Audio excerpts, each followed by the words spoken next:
City. Just, like 7 days from now, a week from today, we will be on a flight to Minneapolis, the four of us, yeah? True. Are we on the same flight this year?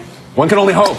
That was fun last year traveling together, seeing how everybody reacts to stuff. And what I'm going private. I don't know about you. Yes, so I don't know. You and Kasai? Yeah, that's us. every week here on Good Morning Football, we look back and we ask who won the week. So many incredible plays and performances from the AFC and NFC championship games. So who won Sunday? And we're going to start, gentlemen, with a pair of flea flickers. Flea flicker numero uno. Let's start in Foxborough because it's the fourth quarter here. Things are getting tight. Pats are down 10. Can they do something here? It is Tom Brady. Of course, gets the flea flicker and then throws it deep to Philip Dorsett. Nate, when you're looking at Brady, do you think he's looking off the safety or he's going to his second option? Watch this, because normally you get the flea flicker, you throw it as fast as possible. Right. He looks here and then says, nah, Well, that's you know what tough it is? to do. You're hitting the crossing route. You're not hitting the deep guy. So this is a secondary option. So what it was, that initial play, that big bomb that comes out of a flea flicker wasn't there. So he decided to go to the crossing route, which was still an unbelievable throw. Because check it out. He goes right over the top of the cornerback and hits Philip Dorsett, who we haven't heard from since he left the Colts, basically. I mean, I'm not shortchanging him, but he showed up big. Off of James White. What do you think? Yeah, fourth quarter to call a flea flicker, that's awesome. And respectfully, to throw it to Philip Dorsett, who had made a huge impact. Huge impact. Shout out to Philip Honestly, Dorsett. didn't know he was dressed that game. Yeah. And there he is, makes a huge But play. is it a better flea flicker than flea flicker part deux? Okay. We've got a similar play, even bigger result, guys, if you think about it here, because the Eagles were already cruising. Nick Foles, of course, it was the Corey Clement one, boom. That is such a great pass. I think on flea flicker, sometimes the pass is an afterthought because it's a gimmick play and he's wide open. If Foles doesn't make a perfect throw right here, Harrison Smith might pick it off. Right. How impressive is this throw, guys? It's amazing. And early in the game, they threw one to Torrey Smith on his back shoulder, and he dropped it, and it was kind of knocked away. It wasn't the perfect pass. This one, to the breadbasket between two defenders on a flea flicker, I'm going with the Eagles one. Nick Foles threw a prettier flea flicker than Tom Brady. Yeah, I would say the Vikings, I guess, attacking that flea flicker a little bit more than the Jags did the Patriots, because as soon as Corey Clement got the ball, there's 7 guys looking in the backfield, which makes the quarterback uncomfortable. But Nick Foles stood in there and said, all right, let me deliver this beautiful ball in between 2 defenders. I'm going with Nick Foles. What makes the perfect flea flicker? This is crazy that we're matching flea flickers in the title game round.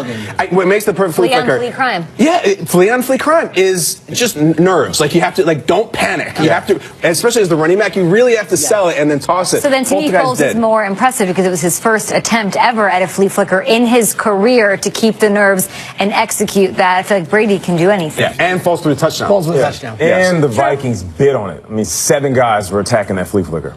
So we're going with Foles. Yes, I'm going Foles gets the win. How about let's go to the NFC title game, sticking there with Nick Foles dropping back. I want you guys to take a look at this because he avoids the pass rush, which is to me super impressive, and then throws deep to a guy who's supposed to catch things in contested situations. It wasn't even contested. Yeah, and this was really good, but he doesn't flick the flea on this. Are we doing the flea flicker versus the straight up? I'll go with the flea flicker because it was a more impressive throw again. He's wide open. Foles was composure in the pocket here with Everson Griffin breathing on him. Both of them. I might go with this one. I might go with the Foles pass. Look at Griffin. He's got him. Yeah. Touches him. I'm going with this pass. It's one thing to have composure in the pocket when it slightly collapses, but it's another thing to have composure when you literally feel somebody grabbing at your jersey. I'm going with this play because he's in the pocket and he feels Everson Griffin grabbing at the back of his neck, and he doesn't panic. He doesn't go down. We've seen quarterbacks sack themselves this season. He steps up and makes a Super Bowl. Imagine you hand it to the guy and you have to stand there and then wait for it to come back, and while the rush is coming, stay still, they won't see me. That's composure, right? You get like a lampshade on your head, nobody here. That's composure. Come on, guys. You sticking with the other one, or are we gonna flip you? Nick, get over here. Get over here. We're arguing over which Nick Foles play, right? At Pretty this cool. point. So I'm we're going going flea flicker. Yeah, I was gonna say he won from me over 2 with the fleas to lampshade. 0. That sounds crazy. All right, so let's go with Nick Foles and his flea flicker up against what Patrick Robinson did. Guys, just take a look at this. If you maybe missed it or we haven't seen it enough times, and I promise you, you have not. The Vikings were up 7-zip. Let's roll tape here. We've got Keenum. What's he going to do but throw an interception? He takes it all the way to the other side of the field. Reversed. And he does a bit of a summoner, doesn't he? The Darby block is great. This is a summoner. Yo, Darby, help me out here. Done. To the house.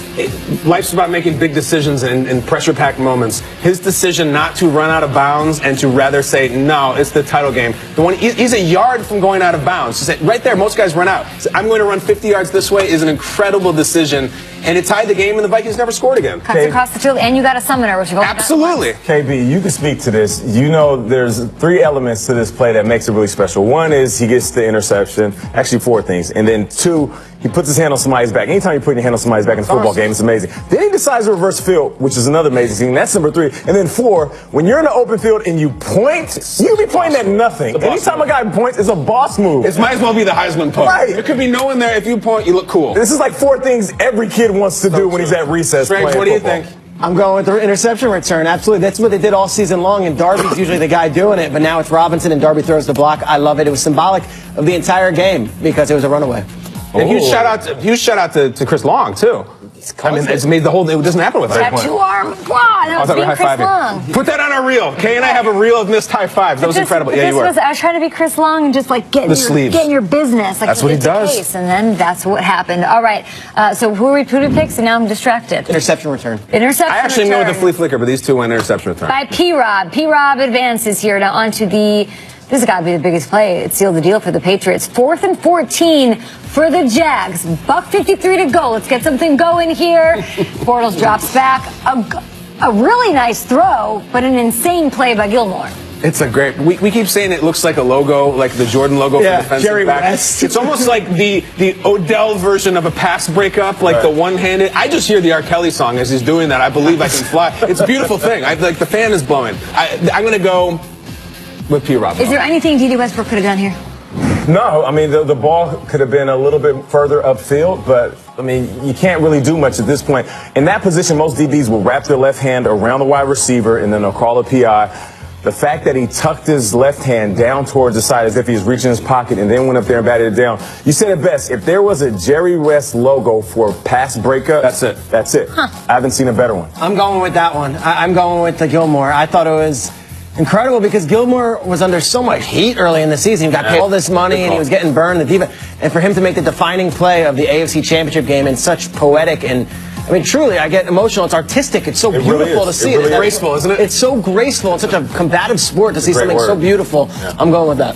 That's so Patriots, him doing that. Gilmore advances here to the final round where he faces another Patriot. It's Danny Amendola. 2 touchdowns in the 4th quarter of the AFC Championship game, including the game winner. We really want to look at this one, guys, because it is a toe drag swag for the ages. It really is. As much as I love Danny Amendola and I love Tom Brady, I've seen this so many times. He actually caught the same touchdown earlier this season in the back of the end zone with the toe drag swag. So I'm going with that PBU because you don't oftentimes see a walk-off pass breakup done so gracefully. I don't know, man. Who won the week? I was going to say, I don't know.